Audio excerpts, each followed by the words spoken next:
வராங்க, போஸ்டர் ஓட்டுறவர் வரைக்கும் தியேட்டருக்காரங்க வராங்க, போஸ்டர் ஓட்டுறவர் வரைக்கும் எங்க இருந்து முதல்ல ஸ்டார்ட் ஆகுது? எது இதனுடைய ஆரம்ப ஊற்று? எது இந்த சினிமாவின் கங்கோத்திரி என்றால் அது தயாரிப்பாளர்கள் தான். தயாரிப்பாளர்கள் தாங்கள் படம் எடுப்பதை நிறுத்தி விடுவதாக ஒரு 6 மாசம் அறிவித்து விட்டால் எத்தனை பேர் துன்பப்படுவார்கள், எத்தனை தொழிலாளர்கள் கஷ்டப்படுவார்கள், எல்லாரையும் சொன்னதான் அர்த்தம். நம்ம ஒரு படம் எடுக்கிறோம், அந்த படத்துக்கு கொண்டு போய் எடிட்டர்கிட்ட கொண்டு போய் கொடுக்கிறோம், அந்த எடிட்டர்கிட்ட பல முறை திருத்தங்கள் செய்கிறோம்.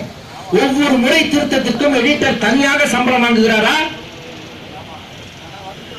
ஒரு இசையமைப்பாளரிடம் செல்கிறோம், அவர்கள் ஒரு டியூன் கேட்கிறோம், அவருக்கு ஒரு அமௌண்ட் பிக்ஸ் பண்றோம், அந்த அமௌண்ட்டுக்கு பிக்ஸ் பண்ணி அவர் ஒர்க் பண்ணும்போது அவர்கிட்ட இந்த டியூன் பிடிக்கல இன்னொரு டியூன், அந்த டியூன் பிடிக்கல இன்னொரு டியூன், இதுவும் பிடிக்கல இன்னொரு 20-30 வாட்டி டியூனை மாத்திரமே அந்த டியூன் மாற்றுவதற்கு அவர்கள் தனியாக சம்பளம் கூட்டுகிறார்களா?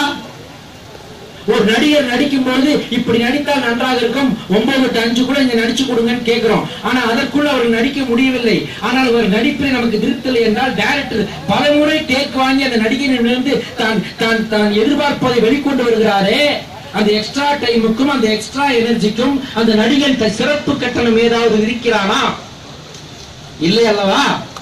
அதே போல் உன் படத்தை டெக்னாலஜிக்காக உன்னிடம் கொடுத்து உன் மூலமாக வருகின்ற பொழுது அதில் ஏற்படுகின்ற ஒரு சின்ன கரெக்ஷனுக்கு 25,000 என்று நீங்கள் பிக்ஸ் பண்ணுவதின் அடிநாதம் என்ன, அதன் அர்த்தம் என்ன, அதன் டிரான்ஸ்பரன்சி என்ன?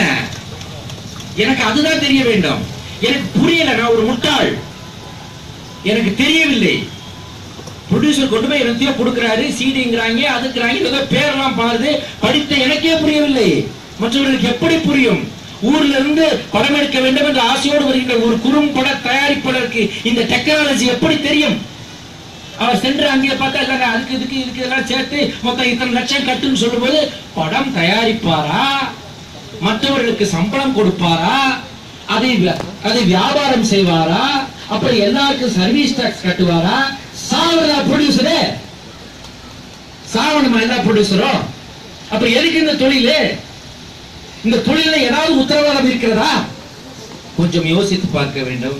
சம்பந்தப்பட்டவர்கள் இதை கருணையோடு அணுக வேண்டும், மனிதாபிமானத்தோடு இதை நெருங்கி வாருங்கள், உங்கள் கட்டணங்களை கொஞ்சம் குறைத்துக் கொள்ளுங்கள் என்றெல்லாம் கெஞ்ச நான் வரவில்லை.